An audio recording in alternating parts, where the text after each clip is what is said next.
कुछ भी साफ साफ नहीं अध्यक्ष महोदय।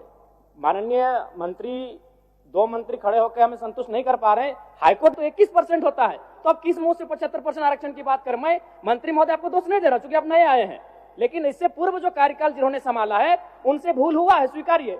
बिल्कुल, देखिए सरकार गंभीर नहीं है, सरकार गंभीर नहीं है। सरकार अपने परिवार और अपनी प्रॉपर्टी को बढ़ाने के अलावा किसी भी विषय में गंभीर नहीं है। वो चाहती है उनका परिवार सशक्त हो, वो चाहती है उनकी प्रॉपर्टी सशक्त हो, उसके अलावा किसी भी चीज़ में गंभीर नहीं। हाँ, उनको लगता है कि मैया सम्मान राशि से ही झारखंड का कल्याण हो जाएगा। जहाँ कल्याण होगा वहाँ कुछ काम नहीं हो रहा है। हम मानते हैं कि सबको सरकारी नौकरी आप नहीं दे सकते हैं, लेकिन झारखंड में माइंस है, झारखंड में उद्योग है, झारखंड में कल कारखाने हैं और कई हजार कल कारखाने हैं जहां निजी कंपनियां हैं, और निजी कंपनियों में भी आपने 75% आरक्षण की बात कही थी। चलिए ठीक है, आप कहते हैं हाईकोर्ट ने रोक लगाया है। हाईकोर्ट ने रोक 3 महीना पहले लगाया है, तो 3 महीना पहले क्या स्थिति है झारखंड के लिए? तो ये कहीं ना कहीं झारखंड के युवाओं के साथ, झारखंड के युवाओं के सपनों के साथ राज्य की सरकार खिलवाड़ कर रही है। और वो उत्तर में भी, और देखिए कि किस प्रकार से ये मतलब अपना उत्तर में भी स्वीकार कर रही है कि हाँ हम खिलवाड़ कर रहे हैं, फिर भी इनको मालूम है वोट मिल ही जाता है। ये दुर्भाग्य इस राज्य का। इस प्रश्न का उत्तर मुझे पूर्व में ही प्राप्त हो चुका है, और चूंकि माननीय मंत्री महोदय नया प्रभार है, इसलिए मैं इनको इस कार्य के लिए विशेष दोष नहीं दूंगा। लेकिन ये काफी गंभीर प्रश्न है और उत्तर में इन्होंने स्पष्ट कह दिया है। चूंकि मैंने ये प्रश्न मांगा था कि झारखंड के लोग निजी उद्योगों में कितने बहाल हैं, तो इनका उत्तर था, विभाग का जो उत्तर हमें मिला है, जिसमें इन्होंने 2.5 लाख के आसपास बताया कि इनके पे रोल में नामित है, जिनमें मात्र 53,000 झारखंडी है। और उसके बाद अध्यक्ष महोदय, सरकार का उत्तर है कि माननीय उच्च न्यायालय ने इस पर रोक लगा दिया है। ठीक है, हम भी मानते हैं माननीय उच्च न्यायालय ने रोक लगाया है दिसंबर के महीने में। तो अगर दिसंबर से पूर्व, यानी आपके पास जो डेटा है, जाहिर सी बात तो दिसंबर से पूर्व है, और अगर दिसंबर से पूर्व का डेटा है अध्यक्ष महोदय, तो इसका मतलब ये स्पष्ट है कि सरकार की लाख प्रयास के बावजूद भी इस नियम का अनुपालन नहीं किया गया है। निजी क्षेत्रों में 75% के आरक्षण को बिल्कुल अनदेखा किया गया है। इसलिए मेरा सीधा सवाल यही होगा कि अगर जिन निजी कंपनियों ने आपके इस नियम का अनुपालन नहीं किया, क्या आप उस पर कार्रवाई करने का पक्ष रखते हैं? माननीय मंत्री जी। अध्यक्ष महोदय, चूंकि उच्च न्यायालय ने इस पे रोक लगा दिया गया है, और जो माननीय विधायक जयराम माथुर जी का सवाल है, सवाल वाकई में लाजमी है महोदय कि इन्होंने पूर्व की बात किया है। तो महोदय हम जांच करा लेते हैं, अगर इस तरह की कोई बात उसमें आती है महोदय, और माननीय विधायक जी को भी हम सूचना दे देंगे, तो अगर किसी प्रकार की कोई गड़बड़ी होगा महोदय तो उस पर हम कार्रवाई करेंगे महोदय। अध्यक्ष महोदय, मेरा दूसरा पूरक है जो कि महत्वपूर्ण है। माननीय उच्च न्यायालय में चल रहे इस मामले में सरकार की तैयारी क्या है? कहीं ऐसा ना हो 2002 में भी स्थानीय नीति हम लेकर आए थे, उच्च न्यायालय में रोक लगी और सरकार ने से उसके ऊपर के सदन में चुनौती नहीं दिया, जिसका परिणाम आज 25 साल के बाद भी झारखंड का आम जनमानस भुगत रहा है। तो मान के चलिए अगर नकारात्मक निर्णय आता है, उच्च न्यायालय की बात हो रही है इस नियोजन नीति में, अगर मान के चलिए हमारा नकारात्मक उत्तर आता है उच्च न्यायालय के द्वारा, तो उस समय सरकार की तैयारी क्या है और सरकार की कार्य योजना क्या है? सरकार किस प्रकार इस गंभीर विषय से निपटेगी? मैं ये सरकार के माननीय मंत्री से जानना चाहता हूँ। माननीय मंत्री जी। अध्यक्ष महोदय, जब तक न्यायालय से कोई आदेश नहीं आता है महोदय, तब तक हम उस पर कोई निर्णय नहीं ले सकते महोदय। और जब उच्च न्यायालय से आदेश आ जाएगा महोदय, उसको देख लेंगे, फिर राजहित में जो निर्णय होगा महोदय हम लोग करेंगे। अध्यक्ष महोदय, मेरा सीधा पूरक रहेगा माननीय मंत्री जी से, क्या आउटसोर्सिंग कंपनियां जैसे जो पारा मेडिकल स्टाफ की बहाली लेती हैं, या फिर पारा टीचिंग स्टाफ की बहाली लेती हैं, या फिर अन्य सेक्टरों में जो आउटसोर्सिंग एजेंसियां स्टाफ की बहाली लेती हैं, क्या आप उन्हें निजी कंपनी मानते हैं? ऑब्जेक्टिव टू ऑब्जेक्टिव उत्तर दीजिए। अध्यक्ष महोदय, हमने साफ शब्दों में कहा महोदय कि जब तक उच्च न्यायालय से कोई आदेश पारित नहीं हो जाता महोदय, हम कुछ भी बोलने से जो है इनकार करते हैं महोदय, क्योंकि ये मामला अभी न्यायालय में चल रहा है। जो बातें जयराम माथुर जी ने कह रहे हैं ये गंभीर सवाल है महोदय, लेकिन मामला तो उच्च न्यायालय में है। अब किस तरह का आदेश पारित होता है उसके बाद ही ना महोदय हम कोई बात बता सकते हैं। महोदय, इसमें उच्च न्यायालय का तो विषय नहीं होना चाहिए, हम बस इतना पूछे कि जो आउटसोर्सिंग एजेंसियां हैं, क्या वो निजी कंपनी के, आपका जो निजी कंपनी का प्रोटोकॉल है उसके दायरे में वो आउटसोर्सिंग एजेंसियां आती है कि नहीं है? इसमें बस मेरा यही सवाल है।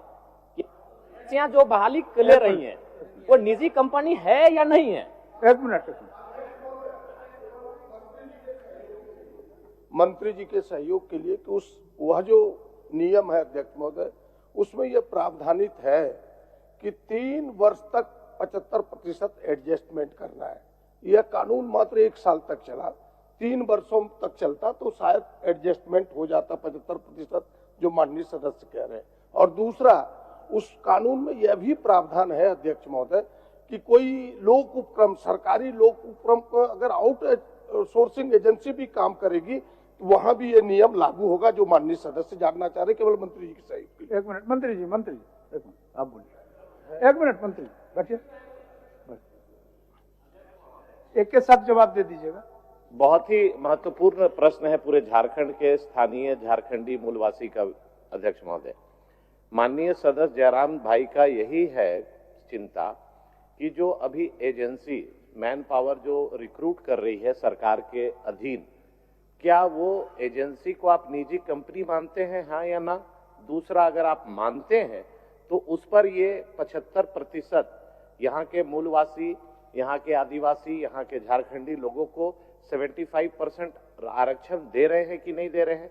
नहीं दे रहे हैं तो देंगे कि नहीं देंगे? और तीसरा कि जो आपने ढोल बजाया कि 75% यहाँ के निजी क्षेत्रों में काम करने वाले को, झारखंडियों को नौकरी मिलेगा, हाईकोर्ट में आपने ऐसा पॉलिसी बनाया कि टर्न डाउन हो गया, तो आप ऐसा क्या पॉलिसी बनाएंगे जहां पर झारखंड के नौजवानों को रोजगार में प्राथमिकता 75% मिले? चलिए आप 1 मिनट।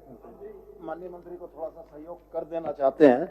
कारण यह है कि हम और माननीय सदस्य प्रदीप यादव जी समिति के सदस्य थे, जिस समिति ने अध्ययन के उपरांत इस निजी क्षेत्रों में 75% भागीदारी को सुनिश्चित कराया था। 2-3 विषय आए। एक विषय माननीय सदस्य नवीन जायसवाल जी का आया। हरियाणा में इन्हीं की सरकार, मनोहर लाल खट्टर जी की सरकार थी, वहां भी ऑनरेबल हाई कोर्ट ने स्ट्रक डाउन किया इसी 75% आरक्षण के मुद्दे को। दूसरी बात जो चीजें हरियाणा हाई कोर्ट ने हरियाणा के लिए लागू की, ऑनरेबल हाई कोर्ट झारखंड ने झारखंड में लागू किया, प्रक्रियागत है, जो निर्णय आएंगे। दूसरी बात मैं स्पष्ट बड़ा कहना चाहता हूं कि कोई भी कानून रातों रात लागू नहीं हो सकता है। एजेंसीज जो यहां पर आउटसोर्सिंग का काम कर रही थी, उनको इसके रेगुलेशन के लिए, नियमितीकरण के लिए हम लोगों ने 3 वर्ष का एक विंडो दिया था कि जो बाहर के कर्मियों को आपने कार्यरत कर रखा है, उनको रिप्लेस करते हुए 40,000 रुपया से नीचे वेतन या भत्ता पाने वाले लोगों में आप झारखंडियों को नियुक्त करेंगे। तो सवाल यह है कि ऑनरेबल हाईकोर्ट के आदेश से पहले कंपनियां इसका अनुपालन कर रही थी और इसको हम लोग अपनी इन्फोर्समेंट एजेंसीज के माध्यम से अनुपालन करा रहे थे। माननीय उच्च न्यायालय का न्यायाधीश जब इन बातों को भी रोकता है तो आउटसोर्सिंग कंपनी में भी इन चीजों को लागू कर पाना संभव नहीं है, क्योंकि यह न्यायाधीश का उल्लंघन होगा। और जहां तक रह गया सवाल आउटसोर्सिंग कंपनियों के निजी होने का और नहीं होने का, तो वास्तव में वो तो निजी कंपनियां हैं ही, लेकिन यह कानून उन पर इसलिए प्रभावी नहीं है कि न्यायाधीश ने हमारे हाथ बांध रखे हैं। मान्यवर। माननीय मंत्री जी, माननीय सदस्य, प्रश्नकर्ता का एक ही सवाल है आपसे। प्रश्नकर्ता चाह रहे हैं जो निजी कंपनी अपना अहर्ता को, निजी कंपनी होने का जो अहर्ता है उसको रखता है या नहीं, यही ना जयराम जी? ठीक, बोलिए। अध्यक्ष महोदय, आउटसोर्सिंग एजेंसी निजी कंपनी मानती है महोदय, और जो बातें 75% का है महोदय, साफ शब्दों में माननीय सदस्य सोनू जी ने, प्रदीप जी ने, नवीन जी ने क्लियर कर दिया महोदय। और इस चीजों को जैसे भी हाईकोर्ट का आदेश आता महोदय, अब क्या आदेश आता है उसके बावजूद हम लोग निर्णय लेंगे महोदय। ठीक ठीक। लास्ट हम आप उसके बाद बैठ ही जाएंगे, हम सवाल नहीं करेंगे। कुछ भी साफ साफ नहीं अध्यक्ष महोदय। माननीय मंत्री, 2 मंत्री खड़े होकर हमें संतुष्ट नहीं कर पा रहे। हाईकोर्ट ने ठीक है दिसंबर महीने में रोक लगाया है, हम मान रहे हैं दिसंबर महीने में हाईकोर्ट ने रोक लगाया है, लेकिन आप जो डेटा दे रहे हो 2022 से लेकर 2024 तक का दे रहे हैं, और उस डेटा के अनुसार आप मान रहे हैं अध्यक्ष महोदय, उस डेटा के अनुसार ये मान रहे हैं कि 53,000 झारखंडी वर्कर हैं, 2 लाख गैर झारखंडी हैं। तो कैसे हम अपने आप को संतुष्ट कर पाएंगे? ना हम संतुष्ट हो पा रहे हैं, ना आज इस शस्त्र को घरों में बैठकर जो झारखंडी देख रहे हैं वो युवा संतुष्ट हो पाएंगे। आप खुद मान रहे हैं, आप कह रहे हैं कि आपके पेरोल में 2,46,000 वर्कर नामित हैं, जिसमें मात्र 53,000 झारखंडी है। तो हम कैसे संतुष्ट हो पाएंगे? अगर उसको परसेंटेज में तब्दील करते हैं तो निबंधित है। और दूसरी बार 7,470 3 नियोजक कम हो गए अध्यक्ष महोदय, यानी मंत्री जी को भी गोल गोल घुमाया जा रहा है।